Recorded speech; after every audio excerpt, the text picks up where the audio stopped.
It's really great to see so many of you turning out tonight. It's hard to know sometimes with public meetings these days how much interest you'll have in people turning out, so it's really great to see this level of interest.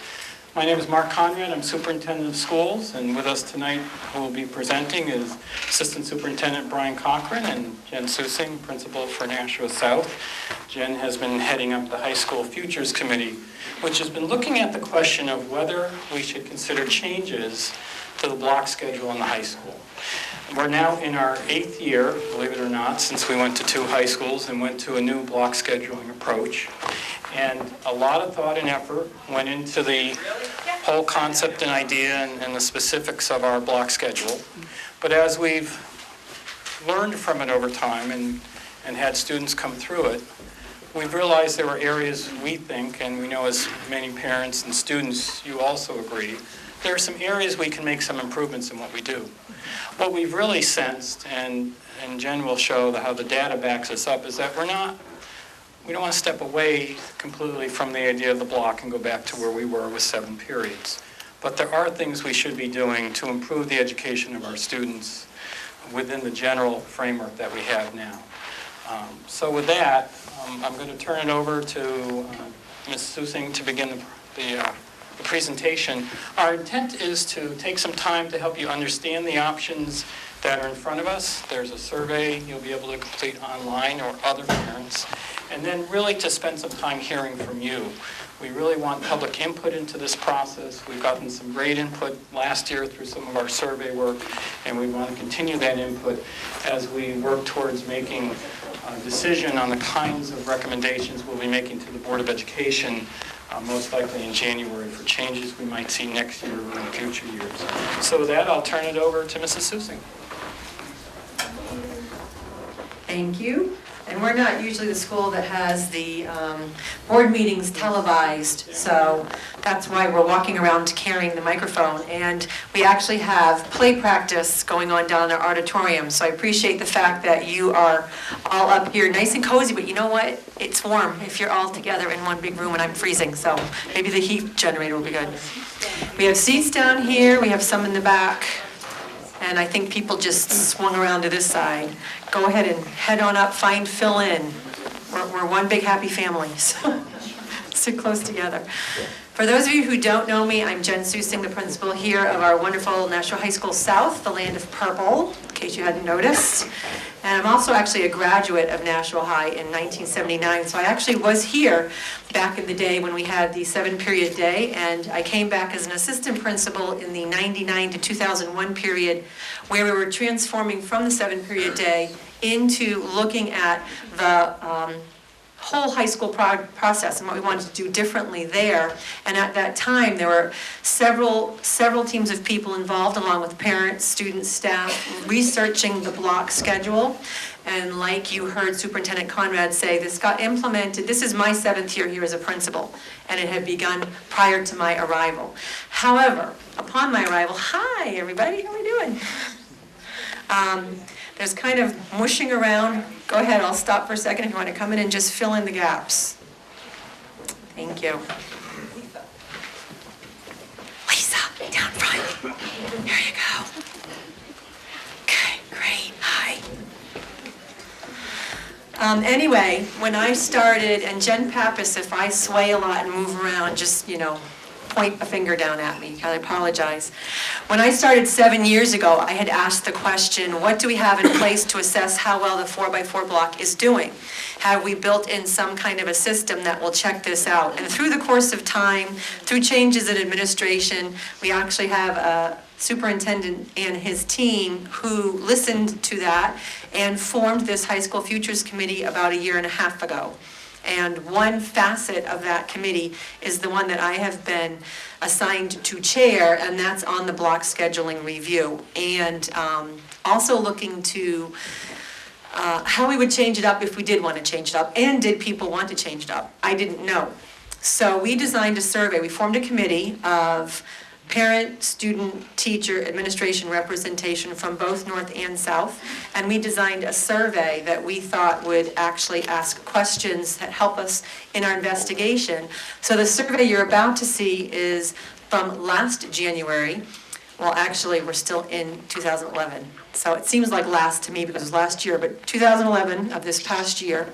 And we're about to launch a second phase of that. So in case you've heard Superintendent Conrad say that, in case I forget to say it later, it will come live, go up live tonight, but actually we're launching it to students and staff tomorrow through next Friday. And that's your chance to also fill in your opinion on the survey of what we're going to talk about tonight and any comments you want to say. Come on in. I think there's some seats back there too, and there are some here in case anybody wants to move, but we just want to get you in the door. It'd be good to get you in the door. And this is actually really great. I'm very excited to see such a wonderful turnout. Look, there's a seat right there. Come on, front row. And they're going to go find more chairs. I think that's what they're doing. They're getting chairs.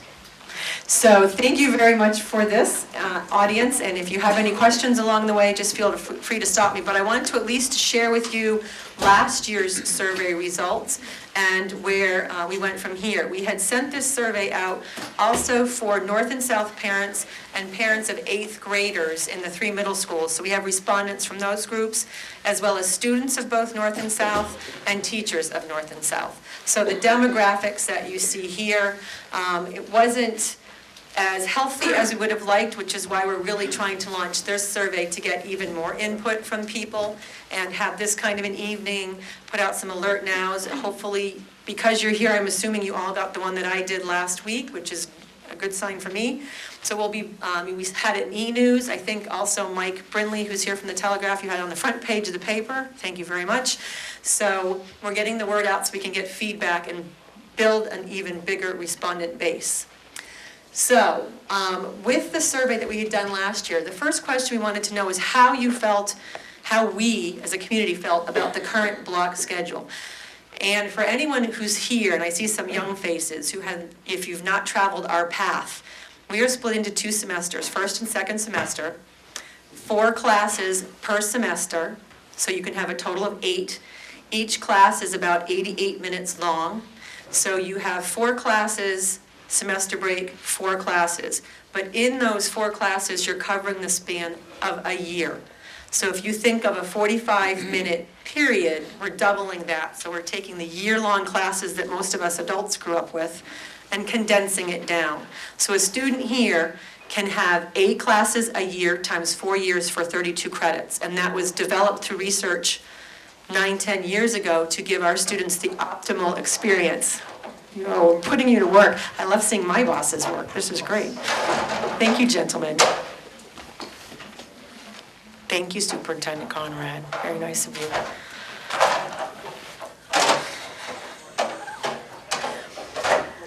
I will talk as loud as I can over the chairs. So with this is the student population. Don't worry if you can't see the specific numbers because you'll see visually as I'm explaining it to you. The question asked on here, on a scale of 1 to 5, with 5 is like very much, and 1 do not like at all, please answering the following questions. How much do you like the current 4x4 block schedule? So this is the question of the students. 5 being like very much, 1 being do not like. So you can see representation from both high schools last year is that the student population, even if you take 4 and 5, far outweighed the dislike. So the students liked the block in general from this general question. The parents, same question. Here, this ended up being about 46% in the 4th and 5th percentile here. Hovering down in the do not like is about 16%, and then in the middle. And then teachers, again, this was the like very much down to do not like. An interesting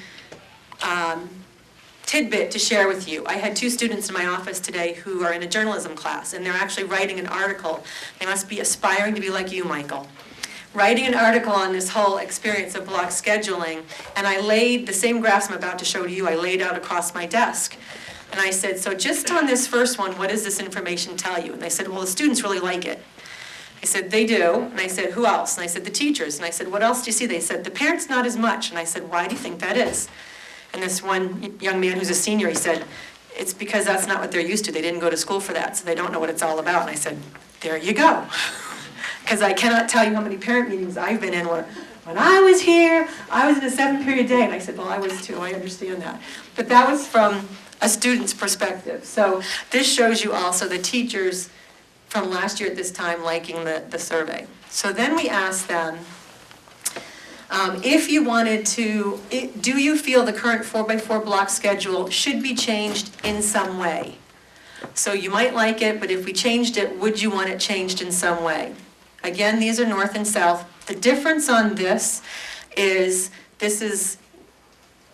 yes, yes, no, no, 9th, 10th, 11th, 12th. The seniors in both high schools spoke out the loudest in terms of don't change it, because they've lived through it for 4 years and they liked it the most. And when we talked with them on the comment cards, that was their opinion. So that the seniors in both schools very much in favor of not changing it, and then it kind of progressed down. And then there were some also that thought about changing it. But this is about 72% and 76.7%. For the parents, yes, no. Same thing. This is about 53% and 47%. So yes, change in some way, no, don't change. And the teachers, yes, 61%, no, 39%. I'll tell you one of the reasons why the change conversation came around. For those of us back in the 7-period day, you may remember that we had study halls. We had times where you could pull students out of classes to be able to do enrichment or makeup help or extra help. That doesn't happen in a block schedule. It's 4 solid blocks during the day, 8 minutes of passing in between. So if you need to pull a student out for something, you're pulling them out of a class time, no matter what the class time is. So that has been one of the things that teachers wanted to see, some kind of, give us something that we can actually work with the students for something above and beyond the block. So that's why you would see that. This is where, on the survey of last year, and you'll be part of this survey this year, we put these options out, but honestly, as the committee chair, I'm not sure everybody understood them because it didn't come out with a lot of explanation, but I'll explain to you what these were, and you can see opinions are all over the place. This basically was, if our schedule were to change, how comfortable would you be with the following changes? Again, this is students, and this represents an alternate A-B scheduling. So what does that mean? You take all of your A classes, and you have one Monday, one set of 4 Monday, one set of 4 Tuesday, the other set of 4 Wednesday, so it's like A-B every other day. You would have all 8 classes over the span of the whole year. The students on the committee really fast figured out that meant 8 finals. And they went, no, we do not want A-B. And that was the funniest thing for us on the committee, is the kids figured that out. Because we were like, A-B, that's a good option. Every other day, no. And it was, I can remember the young lady's voice, you mean we'd have to take 8 finals at once? Knocked that one down, but that was just the committee. I'll go back to this one in a second. This is putting some changes with something we call a skinny. In our world, something I wish I was, a skinny is actually a half of a block. So that's like the 45-minute time period. The reason we put this on the survey is because the outcry that we hear most from is from parents and students and teachers in the world of math and world language. So for instance, you could come in as a freshman and have Algebra 1 in your first semester of freshman year. You go all the way through second semester, all the way through first semester of your sophomore year, and might not have geometry until second semester of your sophomore year. So you really go about a whole calendar year before you have math again. How would that make you feel? A little shaky, right? And in the same world of world language, that was the same problem. Students could go a whole calendar year of not having a language before taking it again, and that's been a frustration. So we put in this suggestion of a skinny block, a half a block, for some areas, not for all of them. So a student might have blocks 1, 2, and 3 regular, and 4 is split into 2, and they would have shortened blocks for a longer period of time. So they could actually have math all year for 45 minutes. So that was an option. Excuse me. And then this piece in here called the enhancement block was a model that we found at a school in Pennsylvania that we're actually going to visit in March. And this school took the block and modified it a little bit so that it added in an enhancement period every day for about 40 minutes. And this school has been doing this successfully for 12 years, but it started 12 years ago during lunch. And then they've modified it, modified it, modified it. So they've gotten it to the point where it's very successful, and we've heard a lot of great things about it. Basically, in this shortened block of time, they've built in extra labs. They've built in extra help. They've built in some club times in terms of like the school newspaper would meet on that particular day. Students sign up for these over, I forget the name of it. It's a computerized, it's like a portal that we're used to here. And they've gotten so successful after 12 years. They're about a 1,200 population school. If a student doesn't sign up for this enhancement, for activities on this enhancement block, they get put into an attendance study. In other words, it's the pit. And according to the principal, she said, and this year they were averaging about 10 kids that end up in there and they get a detention with it. So in other words, kids are getting the idea that they have to sign up for these as our parents to make sure they do it, because you want to make sure that happens. So this is something we've investigated, and we put it out there to say to people, would you be interested in it? But I'm not sure everybody understood what that was, so I'm telling you that because you'll see that on the survey. So this was basically on a scale of 5, 4, 3, 2, 1, whether or not you'd be interested. So you can see interest was kind of all over the place for students. Okay, go ahead. Parents, that's the AB, enhancement, and skinny, 5, 4, 3, 2, 1, with 1 being least, again scattered, and then teachers. Teachers really like the enhancement block as an idea, and we're kind of split between the skinnies and the AB. I think if you do, can you do one more slide? That's what I thought, so you can go backwards again. So, back. Thank you. That gives you an idea of the block piece in terms of, we presented this then to Superintendent Conrad, who presented this to the board, and we felt that we had enough evidence to now take it to the next step. Because we didn't get 100% don't touch, we didn't get 100% we don't like, we got things in the middle. So in this year, we have come back together, again, the High School Futures Committee, designed another survey, researched 4 different models that we were going to present, and what you'll see on the survey is this, plus there's always open comment, and there'll be open comment here. Model number 1 is 4x4, keep the 4x4 block as is, don't touch.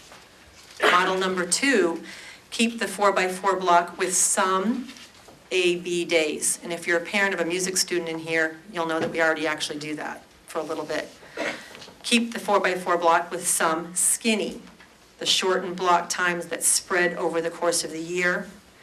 Look at something called a 5-block trimester, which some schools have moved to trimesters. So it's 5 blocks of less time over 3, well, trimesters.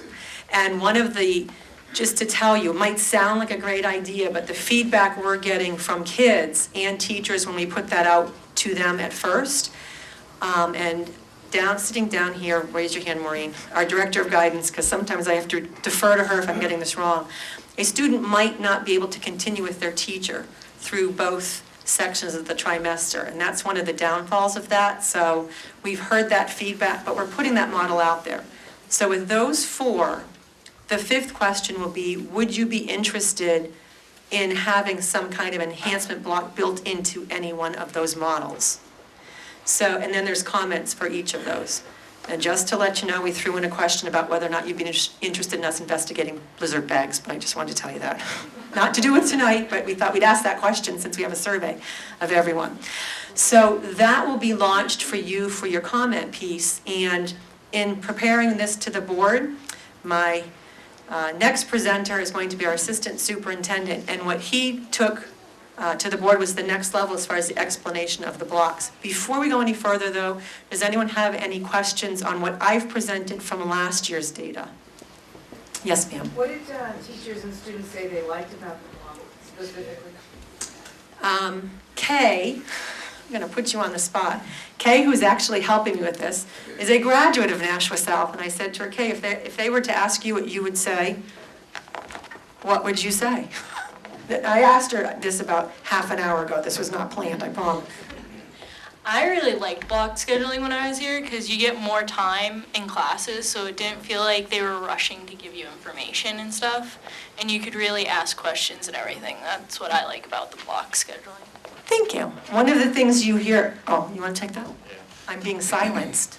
It's hard to do. I don't think that's ever happened.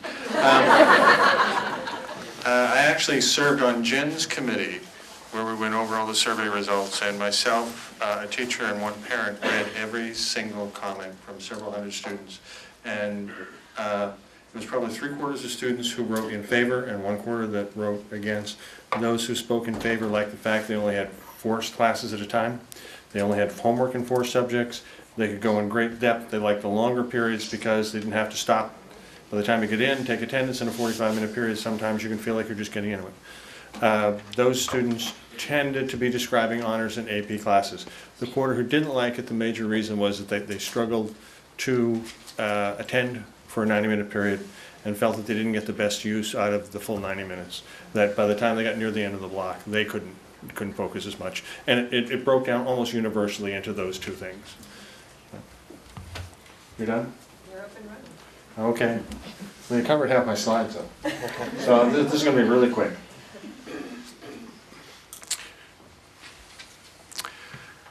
Okay, here's the order that we'll go. Scheduling trends, background, why are we at a 4x4 block, and then the models. Good?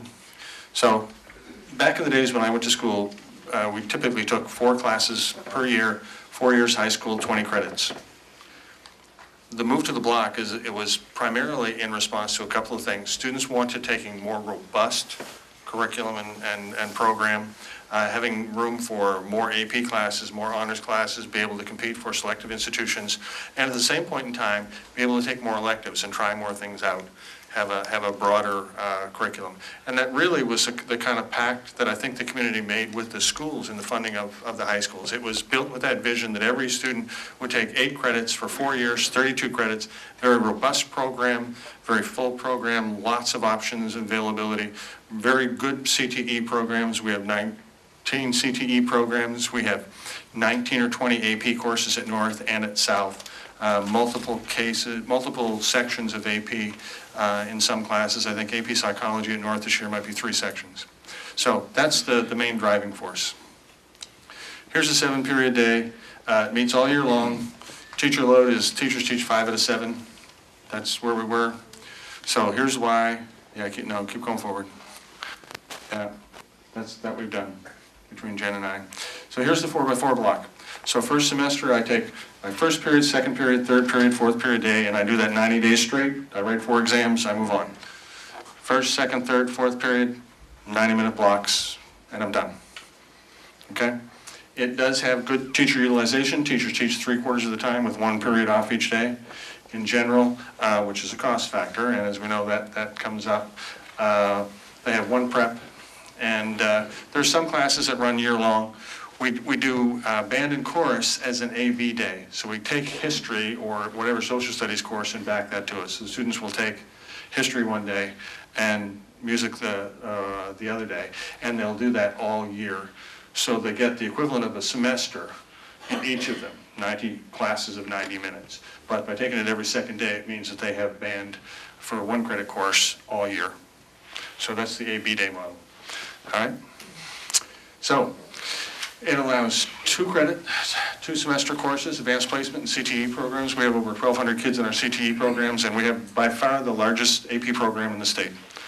It allows band and chorus every second day. We run a few half-credit courses that go a quarter, 45 days in a row, but the problem is if you pick one quarter class, you need to have another one to back it to. And so scheduling it becomes problematic. And we have allowed modified schedules. Someone who's on track to graduate on time, they could end up with 32 credits. They only need 27 to graduate with an academic certificate. So in their senior year, if they want to drop 1 or 2, given certain provisions, we allow them to do that, and that started last year, okay? So, up to 32 credits, 4 at a time. You can accelerate programs. Huge, huge bonus for a lot of kids. So if you're a student leaving middle school and you want to get AP Calculus and AP Stats in, you accelerate your math program. So you will take either, if you've done Algebra 1 in middle school, or if you haven't, you can take Algebra 1 in your first semester of grade 9, geometry in the second semester, then you can do Algebra 2 pre-calculus in your sophomore year. You still have 2 full years to do math. And so you can do AP Calculus and AP Statistics, and we do have a lot of kids for whom that is an important option. And that is important. Again, it also allows 90-minute periods, allow more project-based work, more time for labs and sciences, those sorts of things. Fewer transitions. When you move to block, almost universally, you get fewer discipline incidents. If students are moving 3 times a day versus 6 times a day, you have twice as many opportunities to run into somebody you don't like. So, focus on fewer classes, fewer quizzes. With an A-B day, a complete A-B day, you could walk into or leave school and have homework in 8 different subjects, all for the next day. A-B, it's only 4, but it could be 4 subjects tonight and a different 4 the next night. That's a lot. Okay? Disadvantages, making use of the 90-minute block. The point that Jen brought up about scheduling, if you take a world language or a math class and you're not trying to accelerate your program and you're taking 1 class a year, I speak French for 90 days in a row and I don't speak French the next 90 days. I have a summer off and then I may not speak French for another 90 days, and it's been a year since I've spoken French regularly or done math regularly. Band course, if you went to 1 credit AP classes, the exams are written in May. It's stipulated by the College Board. If you take a 1-semester course that runs September to the end of January, then you have to wait months, literally, to write the exam, and you haven't been doing it. If you do it in the 2nd semester, you don't even have a full 1 credit course before you have to write the exam. So you're writing the exam with 6 weeks of your class left to go. If you do it A-B day, or in skinnies, it's a little bit better, but you still run into the same sort of problems. Okay? So there's the A-B day. So Monday I take 1, 2, 3, 4. Tuesday I take 5, 6, 7, 8. Wednesday I'm back to here, and so on throughout the school year. All right? So everybody understand the A-B concept? All right? So, yep. Modified block. So most students will be in block all day. But some students, and the number or percentage could vary.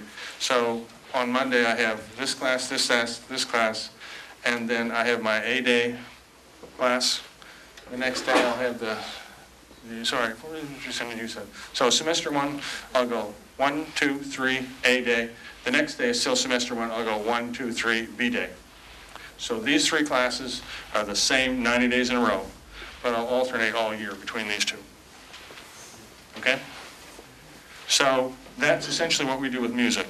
But the suggestions have been, should we expand it to world language? Should we expand it to math? Or should we expand it to some sections of math? If you want accelerated math, then this is not the model that you want. If you want this model. If you want to take, let's say, 4 math classes over your high school experience, doing maths in skinnies or A-B day makes for that continuity year after year. Okay? So here's the skinny model. We just picked a different block. And so semester 1 goes a 90-minute block, a 45, 90, 90. We go that way for 90 days. And then we start this course, 90-minute block, 45, 90, 90. Again, same number of credits, but the problem in both cases is when you have an A-B day, you need to back an A course with a B course. And with the skinny, you need to back one skinny course with another course. So if somebody wants to take a skinny in math, but take everything else semester, they have to be back to something. And what is that something? And that's why we have Director O'Day to help us solve those problems. So what we do with music is we back it to the grade level social studies course. And if we did math A, B, or math in a skinny, we would probably do the same thing because every kid is in a social studies course all 3 years or mostly. Just junior year, What? only junior year. Oh, you're right. We do it phys ed health in the freshman year In sophomore year. and sophomore year. So we mandate, in other words, by picking band, you pick the course that's associated with it. And we make it a mandatory graduation requirement, so you're not being forced to take an elective you don't want. Does that make sense? Okay. Big advantage right here. It reduces that half year or year gap time from math to math or world language to world language. If you go full AB or full year, then you lose the acceleration option. If you're taking a full year course and you fail it, you have to wait until the next year to take it again. If you're taking a semester course and it has to be repeated, then you'll go see one of the guidance counselors. And if it's a core course, we'll try to get you right back in it right away. Number one, it's fresh in your mind. Number two, if you're in it because it's a core course, you probably need to get it out of the way that year. So full year courses have that disadvantage. This is an issue for skinny and AB day because, as I said, something has to be back to it, and it has to be pretty consistent for all the students. In terms of these selections, typically the students who are most interested in math acceleration, for example, are students who are in honors math classes and AP math classes. So what would that model look like going forward? Would it mean that foundations classes and extensions classes, because people typically aren't looking to accelerate, would be in an AB or skinny, and that honors classes would be in semester classes?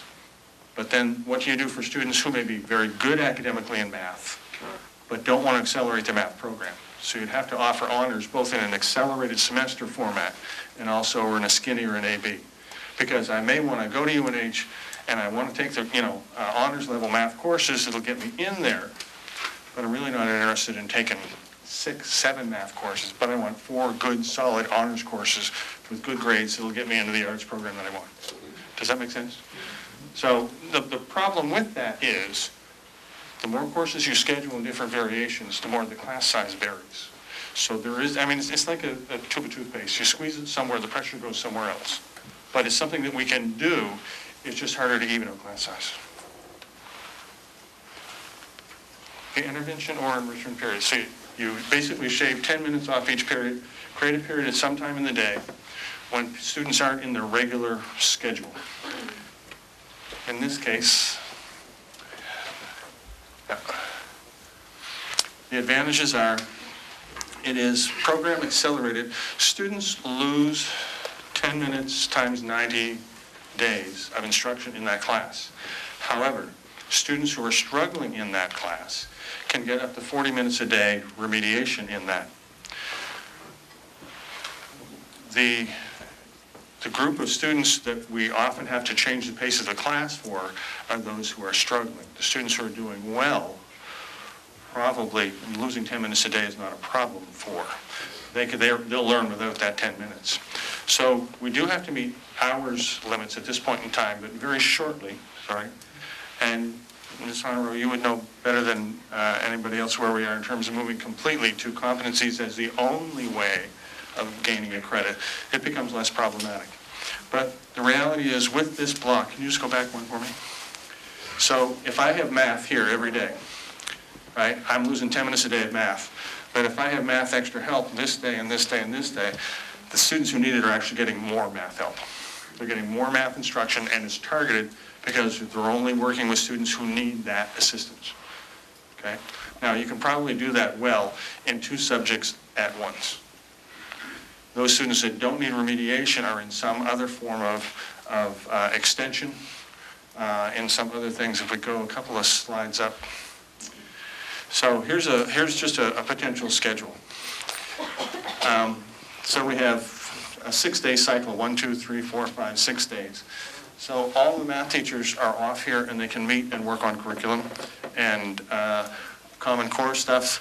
Now, on every other day, they're either giving assistance or things like math team, time to meet in the day. Our very busiest students, if you're a parent or if you are a student, you know your day is packed. It starts well before school starts, and it goes afternoon, and it goes evening. And so if we can jam some of those very busy students into the intervention period, some of those activities, it actually loosens up their day a little bit. Same thing with the social studies department. So on this day, right, the math people are not teaching. That means all the students are divided among the other 80% of the staff. So the student-teacher ratio stays about the same. About 2/3 to 3/4 of the activities will tend to be help, and the other chunk will be extension things. So if somebody wants to do, a creative writing group, a botany group, the group that works on yearbook, our DECA group, first robotics, all that stuff could be scheduled through the enhancement period. So, and the other thing that does allow, if you wanted to do a weekly advisory, then you could have every teacher meeting with their advisory group once during the day. Now, this doesn't have to run on an everyday basis. You could do this 1 day a week. That would be 40 minutes of remediation time a week.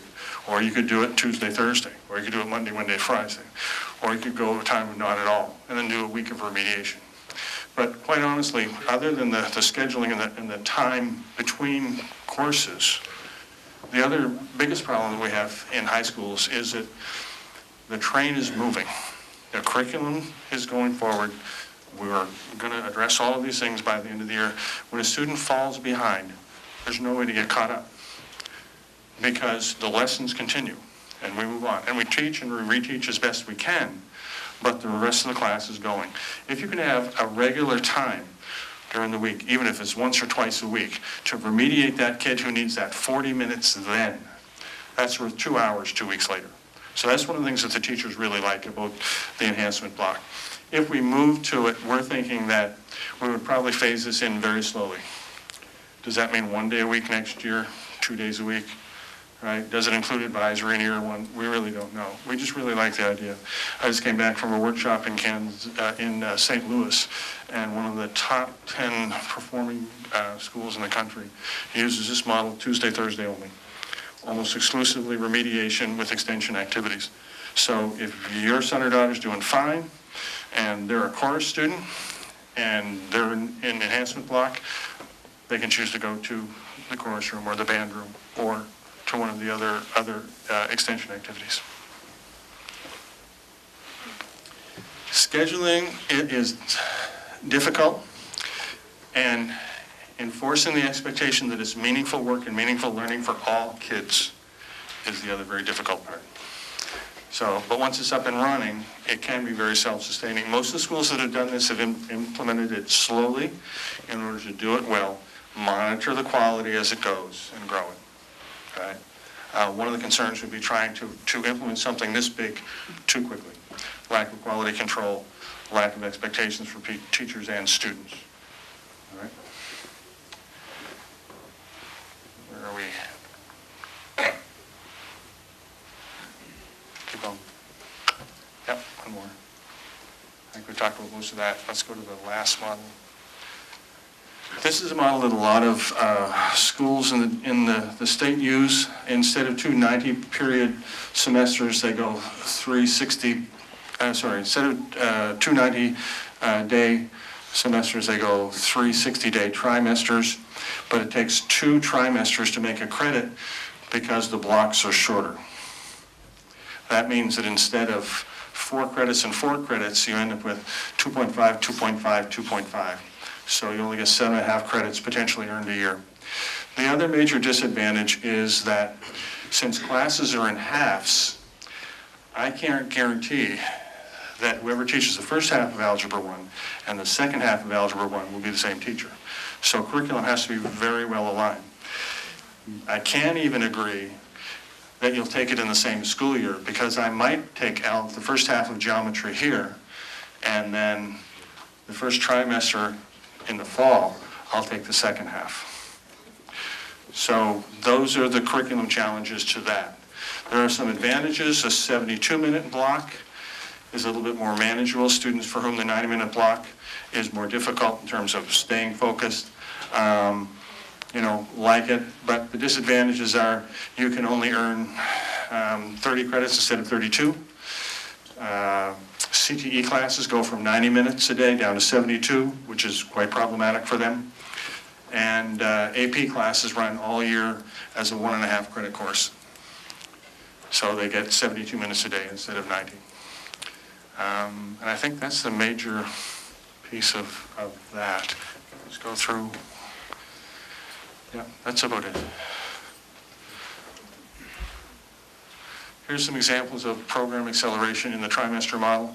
So in grade 8, let's say I take Algebra 1 in middle school, then I take the first half of geometry, or second half of geometry, Algebra 2 in my freshman year, algebra, pre-calculus, and then I can still get in my math acceleration module, but there's no margin for error, and I have to take algebra in grade 8. I can't take algebra as a freshman and still get in 2 classes. But most students who end up wanting to take both AP Calculus and Stats take algebra in grade 8 anyway. Okay? Questions? All right, so right now you're all going, huh? It's okay, I'm the human factor.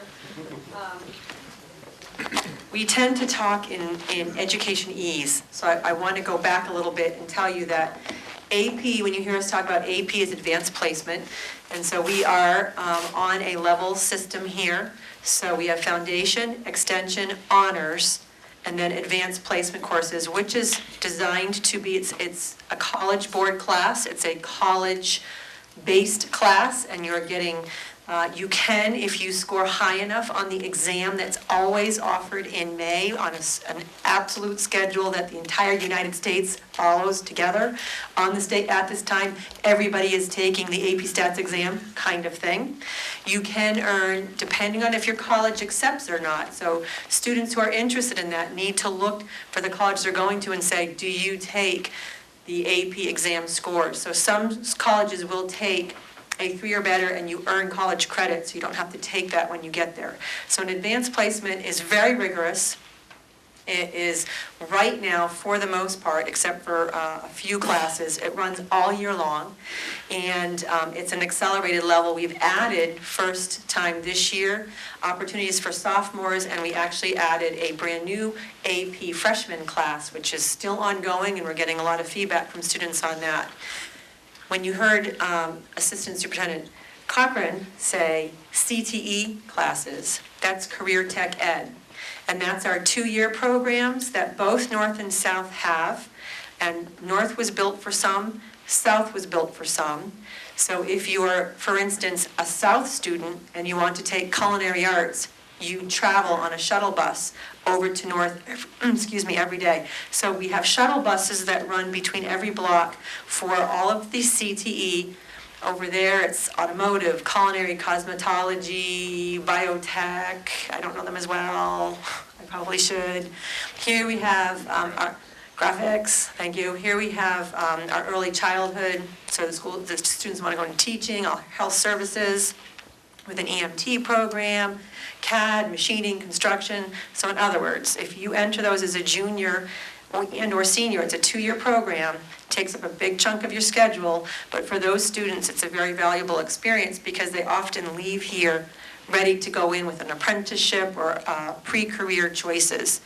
Pre-engineering is one of those courses too. So when you hear CTE, that is a program that both North and South have. Speaking of both North and South, because we travel students back and forth, we have to be lockstep and barrel, so our schedules must be the same. So if you're sitting here as a North parent wondering, well, what if North tried this next year and South tried that? We can't.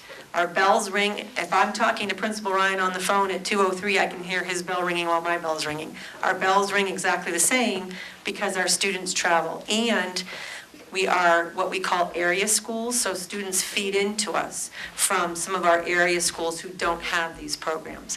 So whatever we do decide as a community, and the important thing, unfortunately Superintendent Conrad had to leave and he wanted me to make sure that he extended his thanks for you to be here. The most important thing for you to know is, number one, does this decision have to be made for this fall or this next fall? No.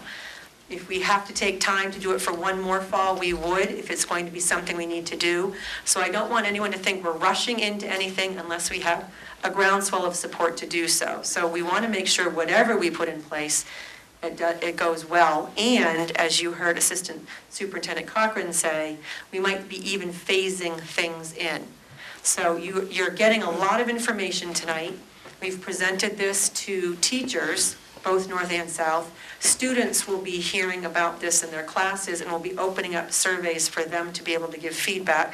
But we wanted to get your feedback tonight, as well as give you the opportunity over the survey piece to do that. So I just wanted to clarify a couple of your acronyms. Why don't we open it now to any questions, concerns, that sort of thing? Let's go across around the room this way. So since we're taking note. My question was Yeah, regarding, it is because it's got to go. my question was regarding the enhanced remedial program or the enhancement. Do the teachers not offer after-school help hours, and would they continue doing that under any of these proposed schedules? We have to do this. Whoop.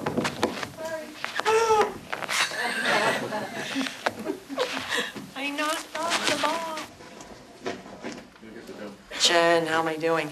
We have to do this for the televised piece, so that's why we're putting the microphone out there. Yes, that's actually in the contract, that teachers have after school. There are certain, every department has an assigned after-school help day.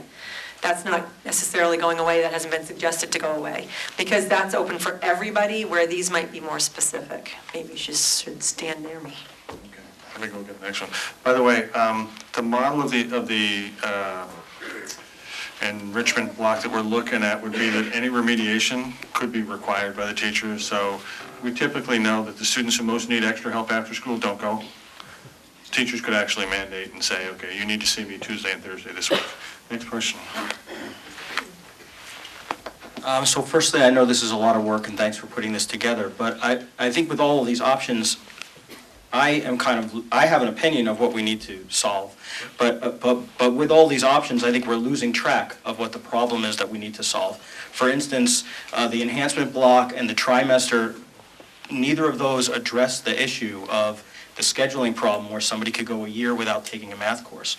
And I'd like to clarify, I don't think that that's just a problem for students that are not in the accelerated or honors programs.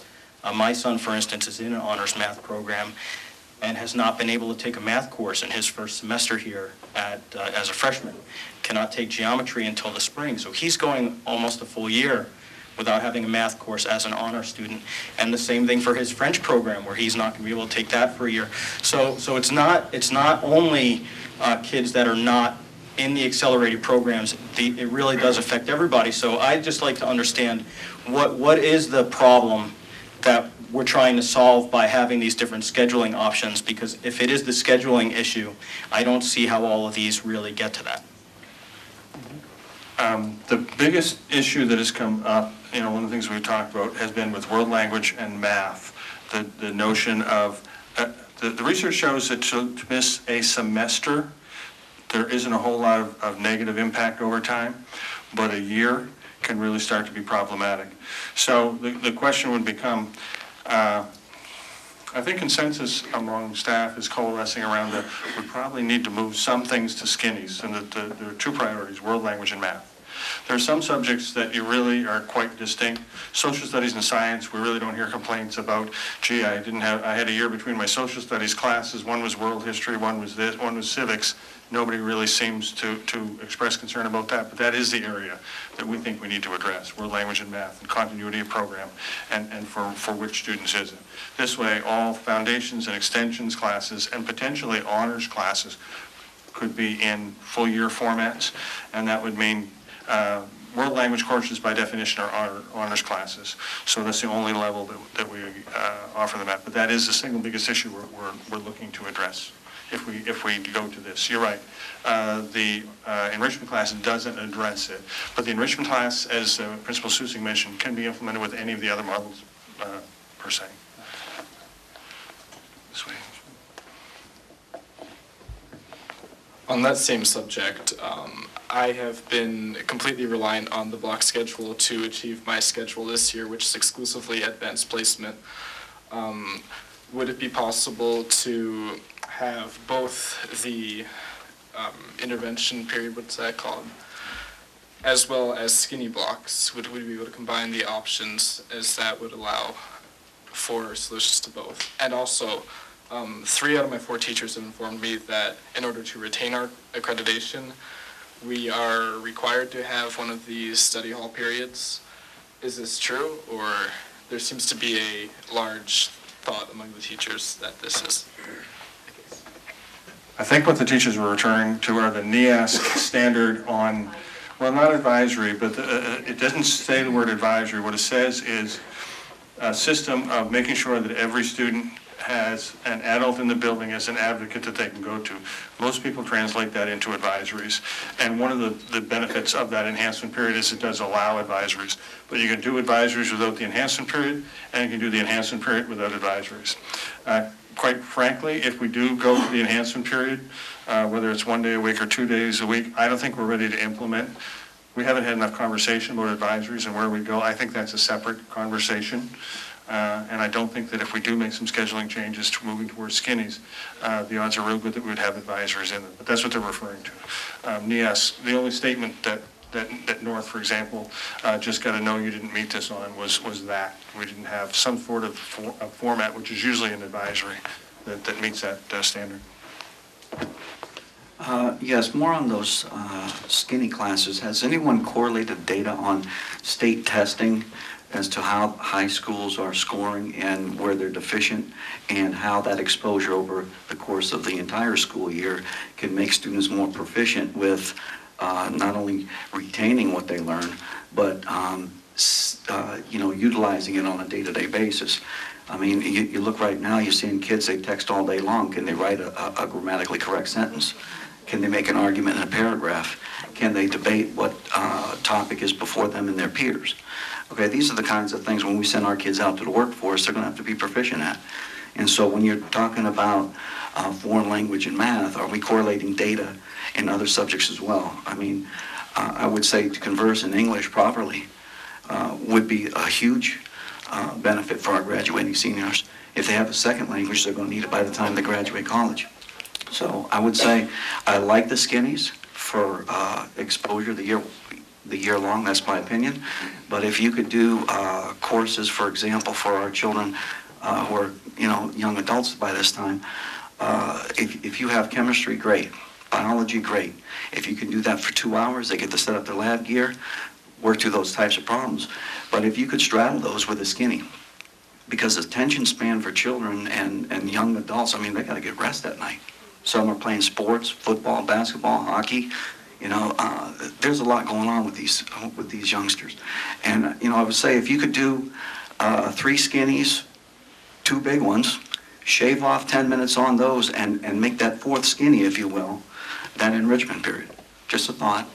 But taking the data might, I don't know that that's been done. It wasn't addressed, so.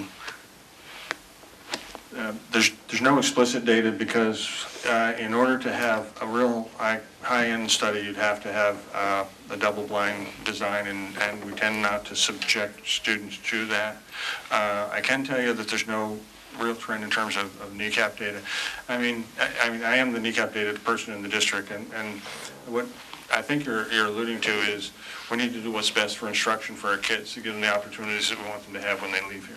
And my line is, by happy coincidence, if we do that, the test scores look after themselves and we do well. And so the test scores are a check. We don't do it to raise the test scores, but we do it to give our kids, the learning that they need, the experience they need, in some cases, the transcripts that they need to get where they want to go and be successful when they get there. So I appreciate that. what you're suggesting is more or less where faculty administration has been talking. What combination of these things will allow us to maximize that? The difficulty becomes putting one of those two subjects in as a skinny, math or world language, is very doable. We know we can do that. Can we move both world language and math into a skinny and have a functioning schedule for all kids? We don't know. But the questions you're asking, is the data there? There's some data that shows that some students are impacted by the gaps in math instruction. Some studies show it, some studies don't. Some students are impacted more by it than others, so we do know that.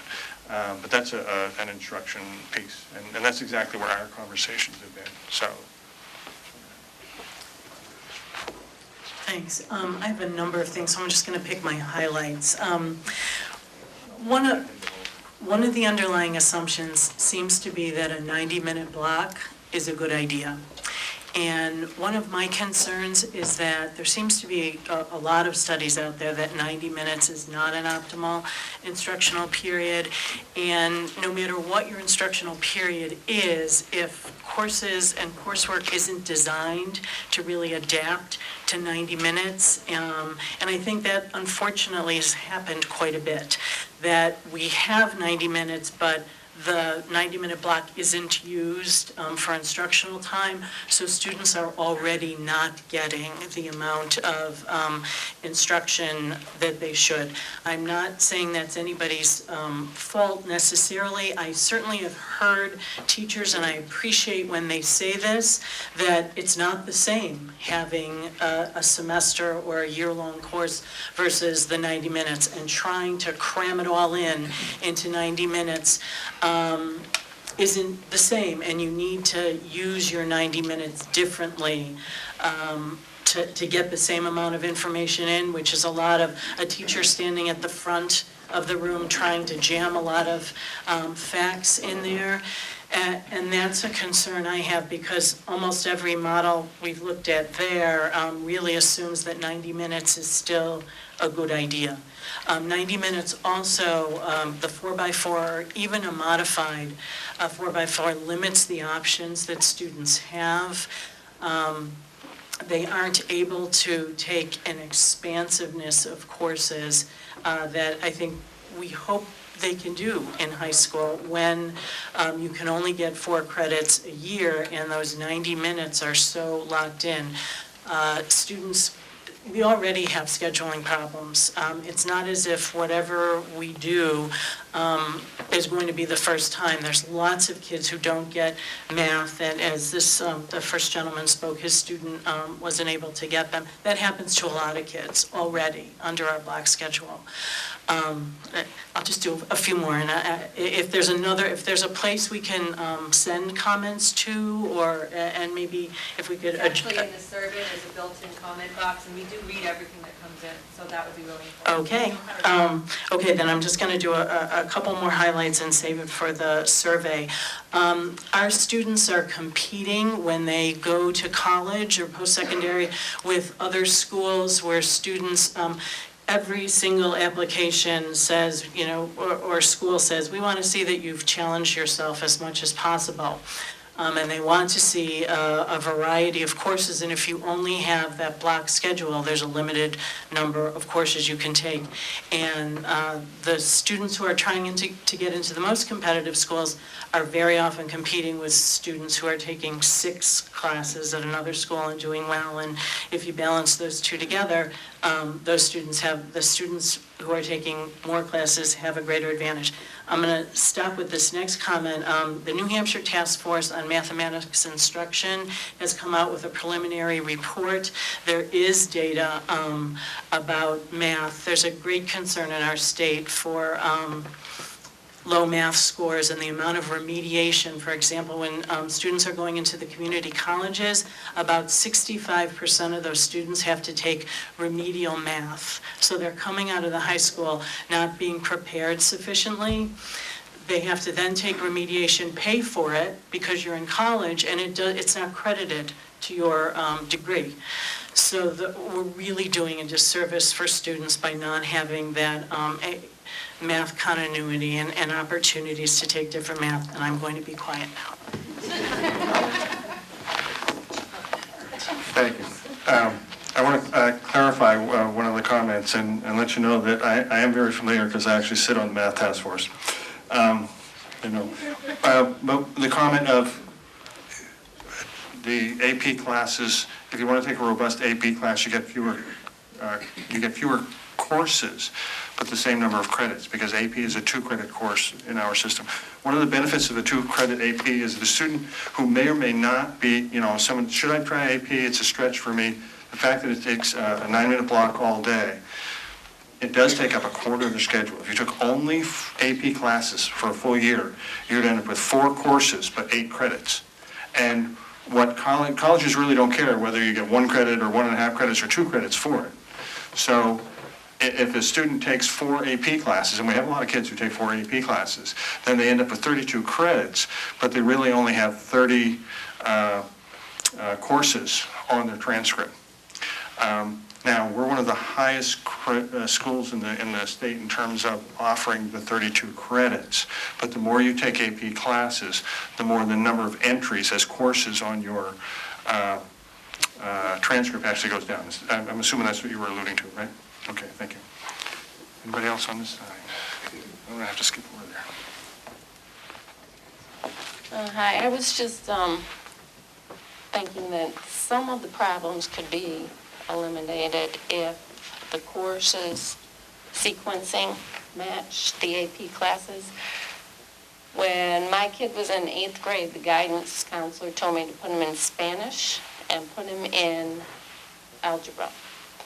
That's what I did. I followed what they told me to do. When he got to 9th grade, he had to take mandatory classes, which one was freshman seminar, which, come to find out, kids can opt out of. Not everybody has to take it. And there seems to be a conflict in communication there. But, yeah, if the AP class aligned with 8th grade, you could do the English composition classes, the basic and the advanced. So if you did, like, say, mine did Spanish, so Spanish 1 in 7th grade, Spanish 2 in 8th grade, and then it would correlate with the AP classes the next 2 years, or start the language in 9th grade, and that would correlate. That would give open spots for the English, the more rounded education. And, yeah, the mandatory classes take up the block classes that not every kid has to take, so they're not mandatory. One of mine opted out of the freshman seminar class after the first one got in it. Okay.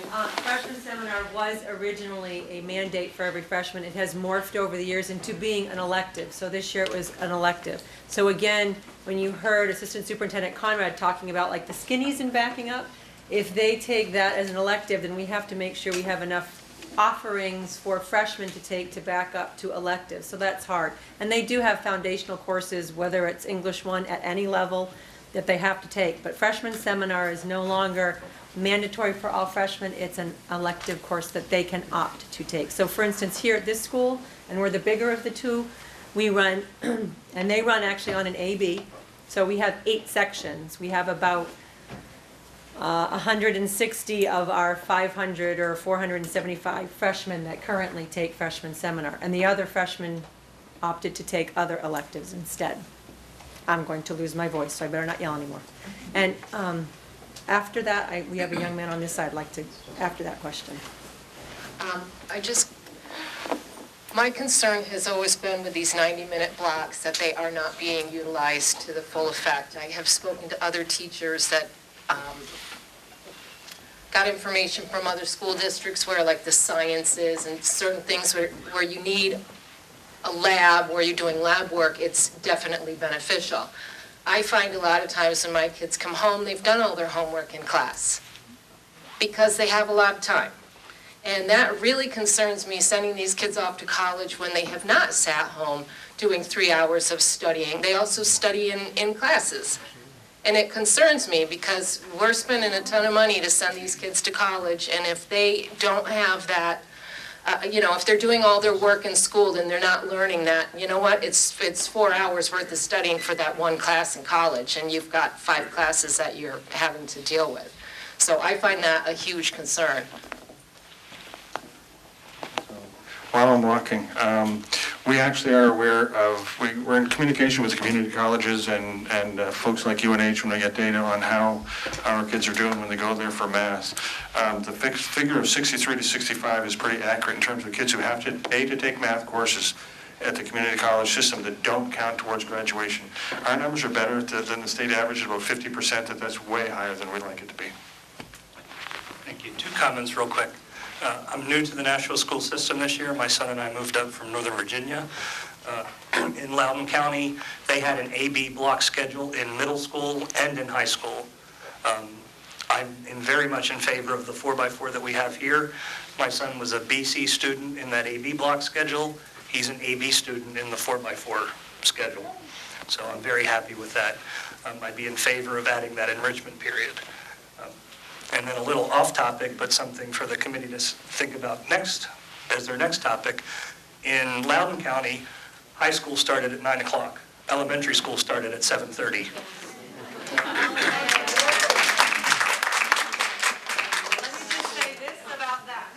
All of us old timers, there was, and our head of the union, our president of the union is back there and can vouch for me on this. We did a survey of time, and for parents that were here a long time ago, because we've heard elementary kids are up and ready to go, and high school kids, Brian, it's going to be this young man when we're done.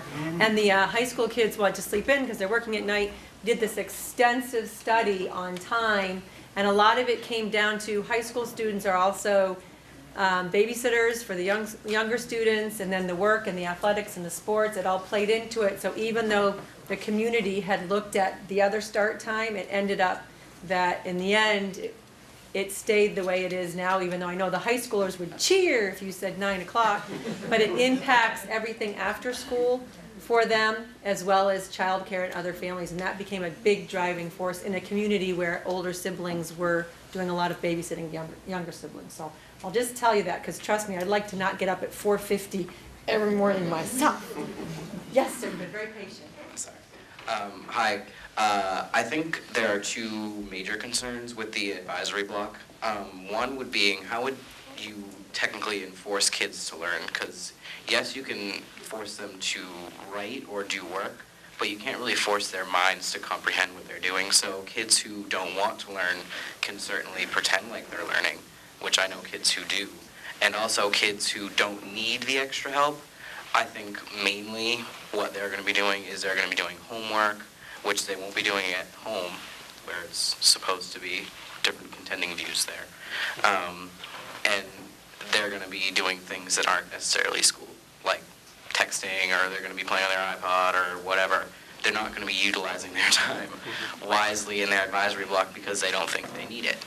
Also, is there going to be a availability with the advisory block where kids don't have to take it? Because if you put an advisory block in, or skinnies, or an AB day that decreases points for or decreases time for AP classes, because if you have a forced AB day or a forced skinny block, then that's limiting my time from 4 AP courses a year to 3 AP courses a year.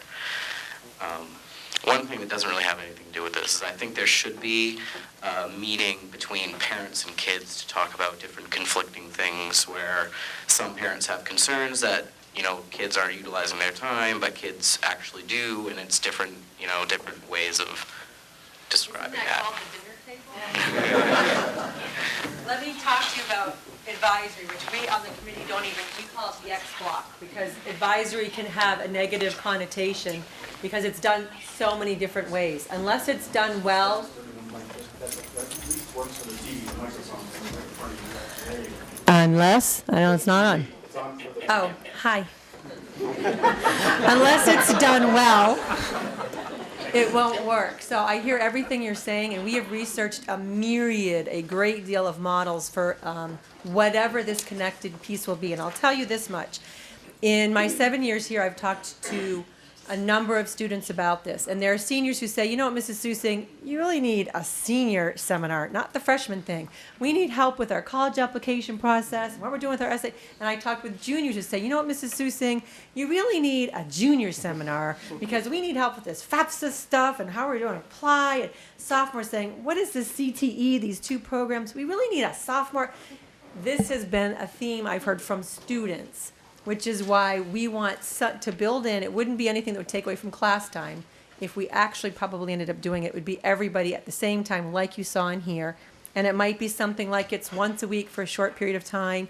That could be the time where they get advice on course scheduling outside of their guidance counselors. That could be the time where we go through report cards and progress reports and talking with the kids. It's a time to connect with students because every year they're here, they have different needs, not just in the freshman seminar. And actually what I loved, because I actually taught it 4 years ago, my students who are in my freshman seminar class are seniors, and I'm going to cry at graduation because I spent a lot of time with them, but there were so many components of that class that could be spread out over the 4 years, and that's what we've heard over and over again from the students. So we are researching. Before I put anything in, I want to see a model that has been successful in a school our size with our kind of demographic and community, not just something that's turned over, that's to me not going to work, but I cannot say how important it is for every student that goes through our schools to connect with at least one positive human adult yields such a success for them in all of the research statistics. So we really want something. We're just trying to find what that something is, and whether it comes from the students and the parents and the teachers combined, that's what's really important. We won't do anything with just placing it in front without talking about it with anyone. Okay? You have to get up. Okay, just stay on the floor. First, as the gentleman by the far wall said, I want to express my appreciation for the thoroughness of the work you've done here. It's wonderful to know that you are considering all of these things in such detail. My question is to the skinnies that might be in a 4x4 block, for instance. I appreciate the concern for continuity of classes and that it will be used for that in part, say math, let's say. My concern is, in my case, more on acceleration. So for me, it's important to have the blocks so that we could double up on courses for my children to do that. And you had mentioned this, Mr. Cochran, right? That option would still be there for students to take blocks instead of skinnies for those math classes. And I just wanted to emphasize that that be the case for people who wanted that option.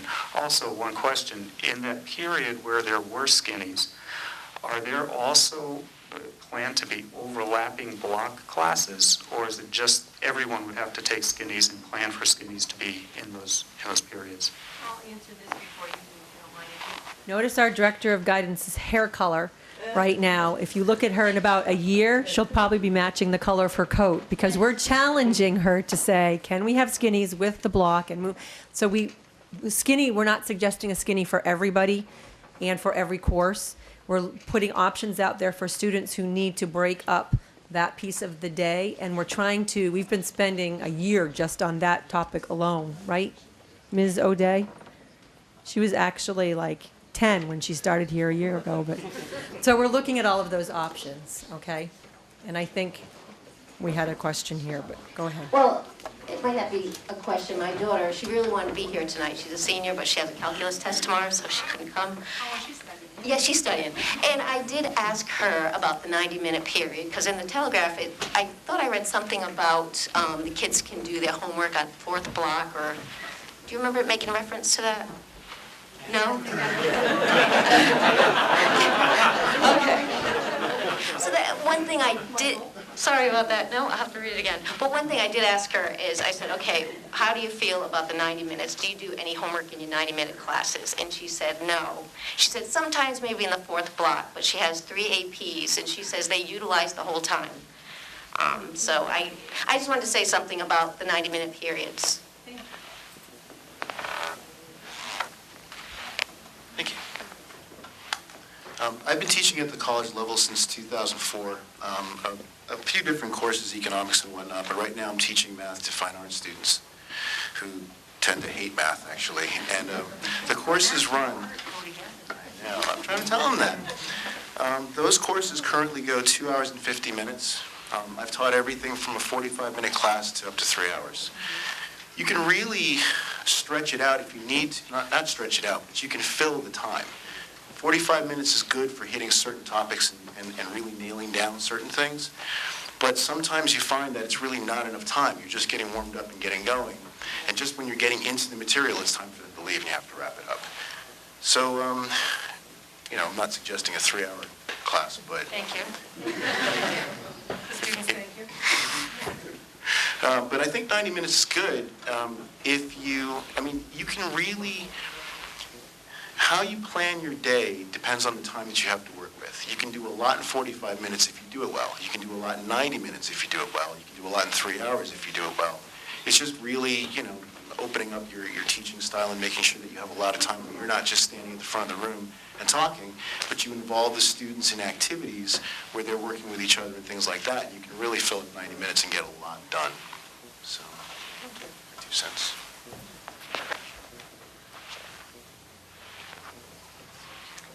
Thank you. In the enrichment models that you've looked at, my question would be, how do they mandate those students who teachers have identified as needing that extra help? How do they mandate that they come if it's not I'm assuming it's not a grade a period? And also on the whole idea that this is a moving train, you may have students that are doing really well and then suddenly there's a dip. What are those students doing if they're not being pulled in there, if they're in something else? And then the teacher notices this, are they able to shift gears? And again, how does that get mandated if it's not a class? Is it you go in for a while, then you go back to something else? And I know I heard chorus and band mentioned, but are there other alternatives? And then do they then lose that slice of whatever they're doing if they're slipping in, say, math or whatever other course they're in? For anybody that brought a notebook and wants to write down. Garnet Valley High School. That's actually the name of the school that we've been researching that has been 12 years with this program. And like I said earlier, we're visiting that visiting the school in March.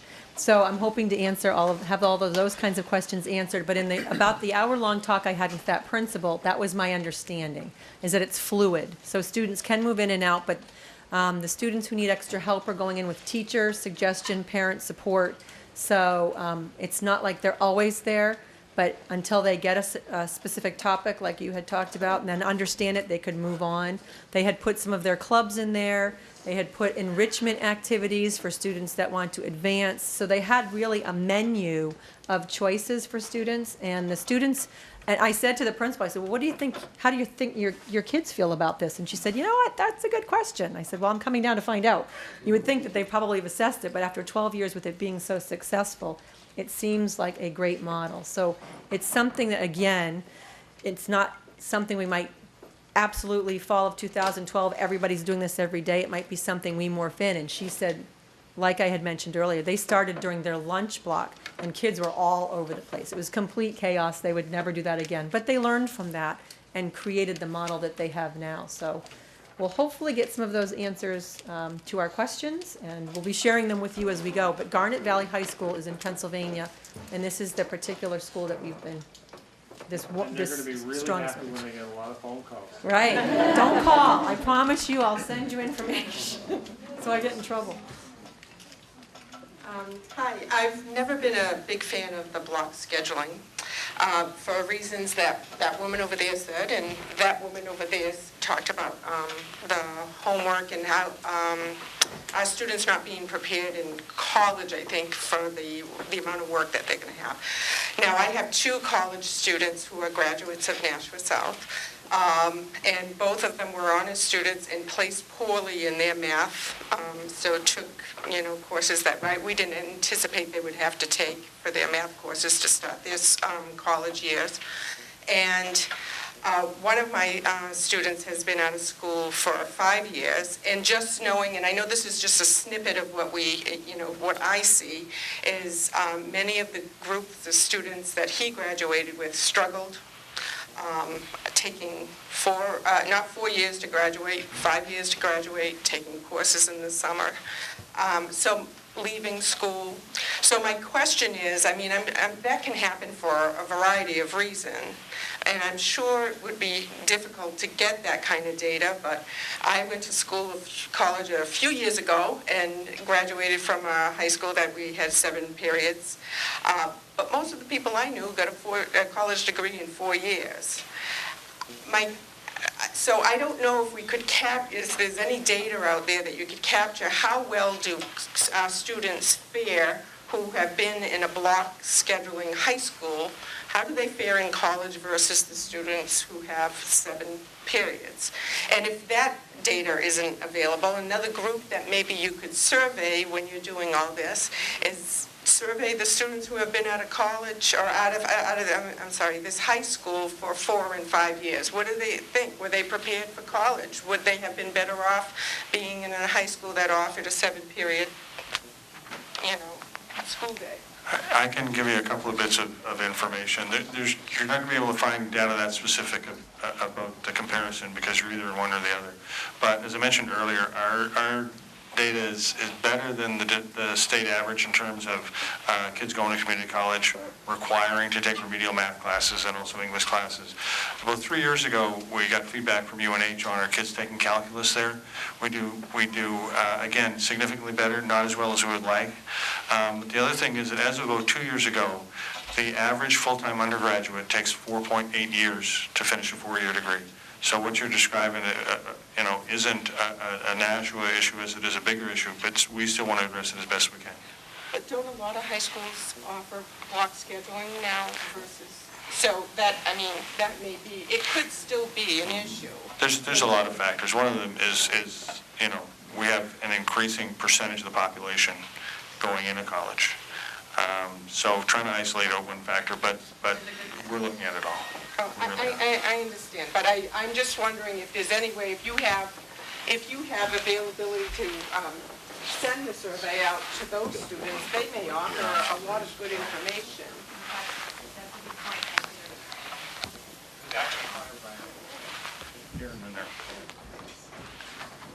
I got a question. I'm looking at this, the disadvantage. Some students and teachers struggle to make effective use of 90-minute periods. What are the teachers doing before the period starts? I mean, aren't they going over what they're going to be doing that day in class? You mean in the evening passing time? Yeah.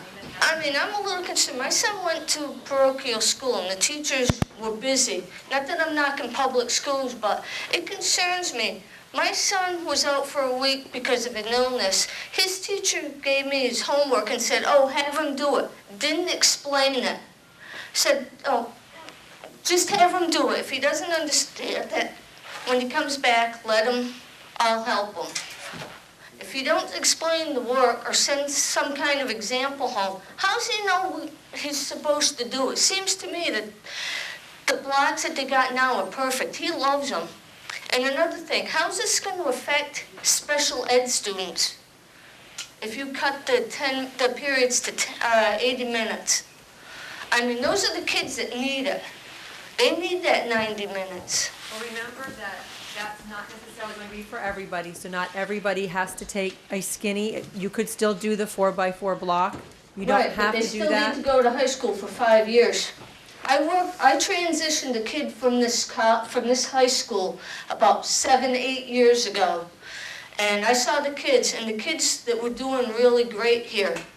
But for special ed, it seemed like they got crap, pardon my French, but they did. They got nothing. They were sent in to when they started, when they started with the incorporating them into the regular classes. It seemed like a lot of the teachers just kind of gave up on them. I mean, the 90-minute periods are fantastic. Those are the kids, and like you said, kids that have trouble with it. But you got to remember, special ed kids don't pick it up. They're not going to be on the honor roll. They're not going to go to college. Yes, they have. Well, My son is. I think it's an emotional issue, so we'll just say, and I appreciate that. Your feedback, and I'm sorry if you did not have a positive experience, but it's something that we listen to feedback and that we always try to make sure we're addressing. Because our goal is that every student that leaves here is able to attend a 2 or 4 year college or is life ready, because some go right into careers. So over my time here, that's a goal that we've been working on. I know that at North they work on that as well. So that will be we're continuously working on that. I just want you to know that. And I hear what you say, okay? And do we have another microphone, Dr. Cochran? Oh, hey, back there. Yes, sir. So I'm an honors student at Nashua High School South, right here. Yeah. Great principal, love the principal. Yeah. It's a paid endorsement. Oh, yeah, definitely. Yeah, I need my $50. So one of the things I like about the block scheduling, some of the suggestions seemed all right, but some of them seem pretty far-fetched. I like the block scheduling. In class, we have discussions, and even in a 45-minute, there's discussions on the subject, but those slow down the class in 45 minutes, whereas in the blocks, there's time for the teachers to actually explain what they're going on about without actually taking time out of the entire class. If I have a question in class, I don't want it to slow down the rest of the students. We have 45 minutes, and I ask a question, it takes the entire class to explain. But in a 90-minute class, I ask a question, it takes 45 minutes to explain. We still have 45 minutes to go over the rest of the class and answer any other questions. Another problem I have with homework time, I often get classes that I have to bring homework home for, but I also get classes that I get to do the homework in school, which significantly cuts down on the time that I have to spend after school that I can use for sports, clubs, activities. I am in the band, I'm in the jazz band, I'm in the outing club for Nashua High School South, I'm in the student senate, so I'm busy after school. I'm also on the hockey team. And being able to do my homework in the 90-minute classes has significantly improved my ability to do all those things. Another question that I have, and this is the last one, I'm in the band, so I already have a modified AB block. The modified AB blocks, if we were to switch to that program, would it be possible to have 2 modified blocks instead of just having 1? Because We're trying to figure out how we work through music. But, so you could do the modified block, so should she write that down right now? And I wasn't quite sure you had a question in there, but I did want to validate what you said. I think there is a misconception that homework happens every single day, all the time, in every single block. You heard over here, it doesn't always happen. Sometimes it does, and sometimes it's because that's the only time the teacher has with a class to assess how students are understanding. So they might get them started on something, and that's the student's chance to say, I'm not getting it. Not that you can't do extra help, because you can do after school, but it's only specific days. So it's not something, and I try to travel through classes on a frequent basis. It's not something I see pervasive every single day, the last 10 minutes, because we have really spent a lot of time trying to teach teachers the 90-minute, teach block to block, we say. So there's usually an opening activity, and then there might be some lecture, and correct me if I'm wrong, some kind of a lecture piece, a group activity, a discussion piece, working through, if you're in a lab, and an ending, concluding piece. So it's not just 90 minutes, teachers standing here lecturing. They're all different kinds of activities. Debate is actually, to go back to your answering questions and have kids go back and forth, debate is one of the most effective kinds of tools within education, and in a 90-minute block, you can have very effective discussions, higher level thinking discussions to help students get ready for college. And we track our students as much as possible. We used to have a program called Life Track, to go back to that woman's point. I think it was yours, I'm sorry. It's been a long day. Did I mention 4:50 in the morning? We used to have a service called Life Track that we would get data on students 1, 2, 3, 4, 5 years out. Unfortunately, it's very, very costly. So when you have to start doing budget cuts, it's one that falls by the wayside. That doesn't mean we couldn't make the survey open to people, which would be interesting. But I'll tell you, and Naviance. We have a new program. Why don't you come talk about it for a minute? She's going to kill me for this one. Come tell them what it is, because actually students will love this, and parents. Come up here. Come up here. I'll get hit with a book later. This is our Director of Guidance. Please talk about the Naviance program. Hello. Naviance is going to be a program that we're going to be rolling out for our freshmen, sophomores, and juniors. And what it's going to do is allow students, it's a career and college ready piece, so it'll allow students to do career readiness, taking different surveys, personality surveys. One of them is Do What You Are, so it will really take their personality into account for possible careers. It will align them with the outlook on what's the job opportunity for those careers, what courses should students be taking for those careers, and it will align them with different colleges that will offer those careers. On the other side, it will give students looking at colleges an opportunity to use what's called a scattergram, and it'll take 5 years worth of history, but we have to build up to the 5 years, so that students can see, students that are applying from Nashua to UNH, Keene, Plymouth, BC, Cal, Berkeley, any school that we've have a history, they'll be able to see what was the student's GPA and SAT scores, so that they can kind of get a range to see what the school is looking for from students from Nashua, so that you're comparing like students with like students. It'll also give families the opportunity, parents and students, opportunity to go through and see what are the job opportunities out there, looking out for when the student graduates college, because it is taking more time to graduate college, but also what jobs are going to be available, so that you're really making informed decisions going into it. It'll give the district an opportunity to see down the line, it'll be aligned with the national database to see when students graduate college, how long is it taking them to graduate, and how many times are they transferring? Because that's not information we have. So it'll give us all different information that we can use. Yes? Does that program start by baselining, if you will, an aptitude or a vocation survey to see what students might have as strong points towards that objective? Yes, it will. It actually will use. There's different aspects that it can use. It could use. It would use Holland's Code for careers as well. It'll take an understanding of where students are at academically and see how they would fit in as well. We have 3 more webinars to go before we have an opportunity to, we understand it, and then we have to load the information and then start training the students. So probably semester 2 is the goal, to be able to get it started. And that's at North? All schools, yep, north and south, yes. 2 more questions, one here, and then I think there's a hand down here on the right.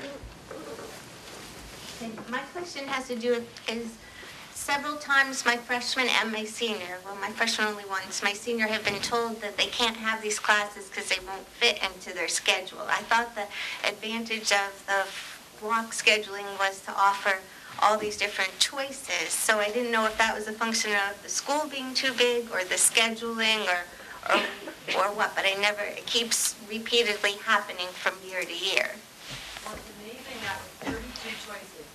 Took 8 credits a year times 4 years with 32 choices. There are still people not getting exactly what they want because there are so many choices. We are a district that actually has a huge program of studies.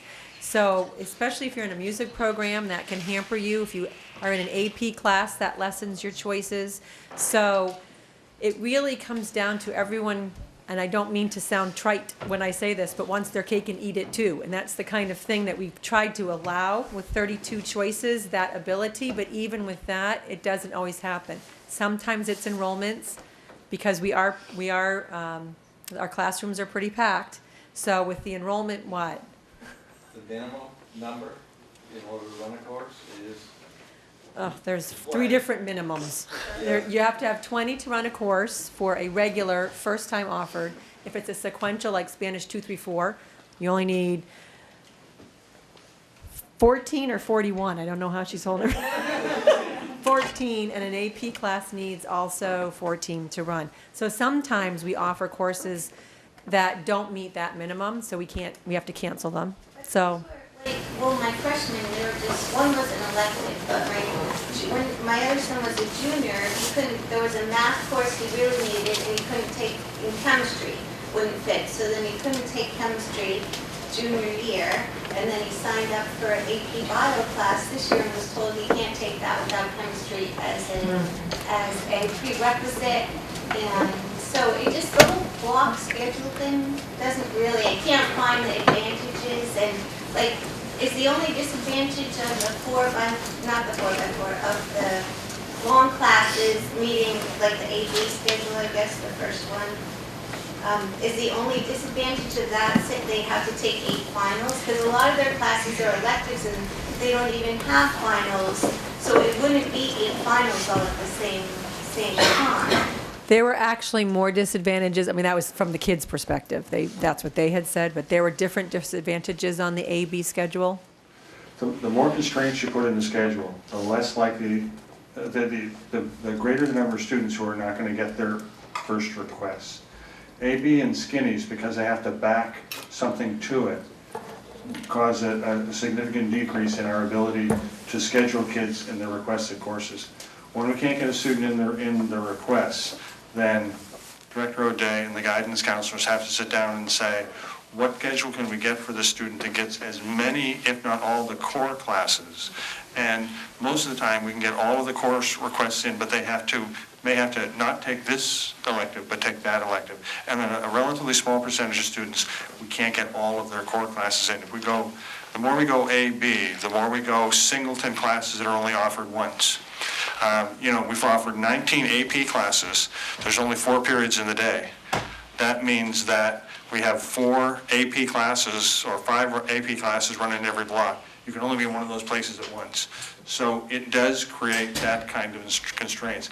I looked at a student when we were running the schedule a couple of years ago, and it was an AP student who had requested 5 AP classes in a 4-period day, and I'm thinking, maybe he's self-identified and made a mistake. But I think the hope was that he'd get 4 of the 5. But the more constraints that are, the pure 4x4 block allows us to fill the most requests with fidelity and not having to go back and say, well, you can't get you into this art class, but you're going to need the phys ed. So let's see if we can get you the phys ed now. That'll increase your chances to take it later. Anything we do that goes away from that pure 4x4 block actually increases the percentage of students who will struggle to fit their requests in, just because it's like a math puzzle, and the more permutations you have, the more things butt up against each other. But the first schedule with the, only having math 2 days a week, but still the extended time, how does that cause a problem with getting classes if it goes from the whole, goes to the skinnies? Yeah. No. It was the very first scheduling. It was AB. AB. Oh, AB does the same thing as skinnies. As soon as you say, if you sign, what happens with skinnies and AB is, what you have to say is, if you're taking this course, you have to also take this one. So, for example, if we said we're going to put a given course, so if you take, honors math on a full year because you don't want to accelerate your math program, then, it's going to be, but I want it all day. Then maybe we'll have 200 students at one school say, I want it that way. Now it's probably likely to be 100, which means 4 sections, which means we have to find 4 courses to go to the back of that. So what if we have a real mix of kids? We decide to put social studies behind those, backed up with those classes. So do we need 2 honors classes and 2 extensions, or an honors, or so what happens is we end up not being able to offer the right level of course back to it, and somebody has to say, the only way we can get you into this math class is if you take extensions instead of honors, because that works for most kids. So it either the AB or the skinny forces courses to be paired, and it cuts down on your ability to have a purely flexible schedule. The more parameters, the more problems, and the greater variability in class size, because kids tend to clump in places. Last question. If anybody has any other questions, I'll be around. Since Principal Susing has announced that she gets up at 2:30.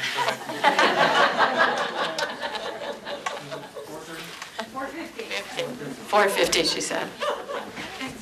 I don't really have a question. I'm a seasoned block schedule parent. I have a son who graduated in 2007, who was actually part of the first 10th grade class at Nashua High North. I'm a North parent. I have a daughter who graduated last year, and I have one who's currently a junior. And I spoke with all of them, and they all love block scheduling. I have a student who is a freshman in college, about to finish her first semester of freshman year, and she is on target to graduate in 3.5 years because of all of the AP classes she was able to put into her schedule, and of course did well in them. I don't know what teachers your kids have. My kids come home with a ton of homework, okay? With their sports and their Senate and their Interact and all the things that they do. My junior is up till 11:30 at night doing homework. So she's not doing it in class. So I don't know if some teacher training, and I am not blaming teachers. I love teachers. I have family with, if they'd kill me if I'd said this. But, you know, it's like anything in life. There's disadvantages and then there's advantages to all of this. And it's the way that you look at it and guide your children and to see what their goals may be. And if their goal is to go to college, they'll be able to do it. And the kids love it. So I just wanted to say that. Well, thank you for that. And I would say to everyone still left, thank you for the loyal. The survey does open, I believe it's tonight. And if you look on, already out, thank you. Already done. You can look on the district website and it will have the link there. We'll be doing, it's on the e-news, we'll send you the information, and we'll also follow up with an alert now, and obviously your feedback is very valuable. So thank you very much for coming tonight. Have a safe trip home. Thanks, folks. Your input, much appreciated.